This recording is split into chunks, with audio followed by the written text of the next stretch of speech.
Khalistani radicals stooped to a new low in Canada. A video has emerged showing Khalistanis disrupting Kanishka bombing memorial in Canada's Toronto.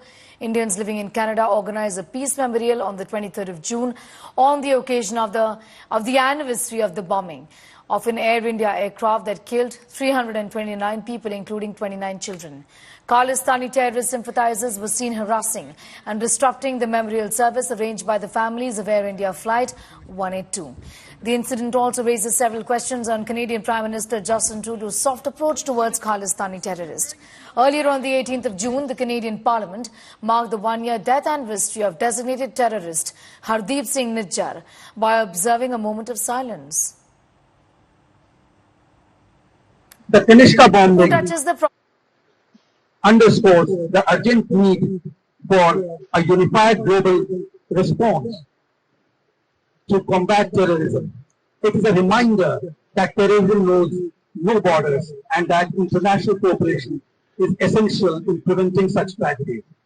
Governments, security agencies, and international organizations must work in concert to disseminate and dismantle terrorist networks, disrupt their financing, and counter their twisted ideologies. In conclusion, the Kanishka bombing is a somber reminder of the destructive capabilities of terrorism and its profound impact on humanity. But when this was announced, the Khalistanis announced that they were going to do something half an hour earlier.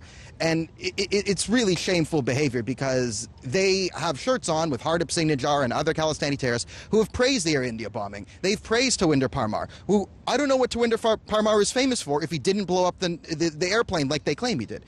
Again, this is the gaslighting in real time. We see this over and over. I mean, for the Jewish community, it was October 7th. They live streamed the raping and the murdering and then took credit for it on October 8th, denied it October 9th. This is what they're doing. Under the guise of a memorial. It's real disgusting behavior. And earlier, my colleague Pooja spoke with Daniel Bodman, senior correspondent at Telegraph, on this issue. Let's take a listen. Daniel, as these visuals play on our screens, what precisely did you see? If you can help explain, because wouldn't the Kanishka Memorial Service be about an issue which is Canada's biggest tragedy? Were there these pro-Khalistan extremists trying to disrupt even that service? It is the biggest terrorist attack in Canadian history. 280 of our citizens were murdered by Khalistanis. And today was the 39th anniversary of that. So, yes, the Khalistanis did try and disrupt. I will not say they disrupted the service. They tried and they failed and they were pushed back.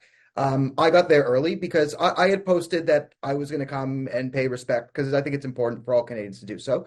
And many people did, and many Hindu organizations and Sikh organizations and Jewish organizations promoted it, and there was a very good turnout.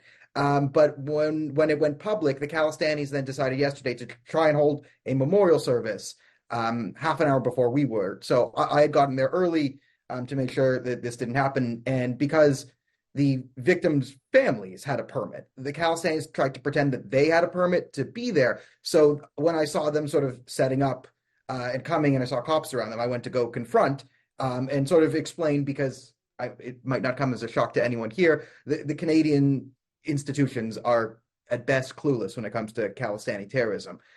So the Khalistanis kept trying to come closer and closer to the memorial, and it was sort of incumbent on the people there to sort of push back and set a line with the cops that, okay, these are the people who committed the terrorist attack. They're praising the mastermind, and these are the victims. You can't let them come and harass the victims. So, I will say they did try and disrupt, and they had to go farther away. But if we didn't stop them, they would have, stood right on top of the memorial and done a whole Khalistan's in bad shenanigans. But luckily, the people there got it together and forced the police to move them away from the memorial service, so they could not actively disrupt, but they did have every intention of doing it and trying to get as close as they possibly could to doing so. And it's shameful and dishonorable on their part. I mean, absolute travesty of human behavior to harass the victims of a terrorist attack.